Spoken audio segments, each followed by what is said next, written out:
గౌరవ సభ్యులు మల్లారెడ్డి గారు.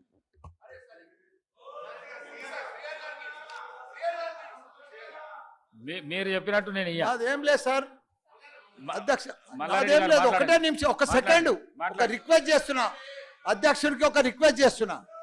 14, 15 వసంత పంచమి ఉంది కాబట్టి అందరి కోరిక మేరకు, సభ్యులందరి కోరిక మేరకు పెళ్లిళ్ళు 26,000 పెళ్లిళ్ళు ఉన్నాయి కాబట్టి ఆ 2 దినాలు సభ పెట్టొద్దని మా రిక్వెస్ట్, అంతే.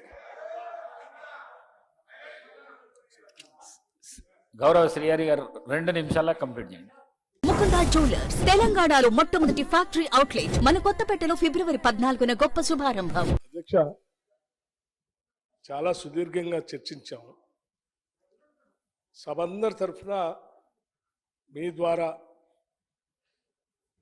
మాజీ ముఖ్యమంత్రి గారికి, గౌరవ ప్రతిపక్ష నాయకులు గారికి నేను ఒక విజ్ఞప్తి చేయదలుచుకున్నాను.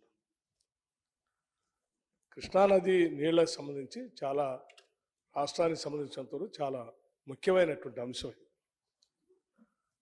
జరుగుతున్నటువంటి అన్యాయాన్ని, జరిగినటువంటి అన్యాయాన్ని ఉత్తమ్ కుమార్ రెడ్డి గారు కళ్ళకు కట్టినట్టు ప్రజెంటేషన్ ఇచ్చి ఉన్నటువంటి అపోహలన్నింటినీ పటాపంచలు చేసి జరిగిన నష్టాన్ని ఏ రకంగా సరిచేయాలో వారు చాలా స్పష్టంగా సభలో మనందరికి చూపించారు, రాష్ట్రానికి కూడా చూపించారు.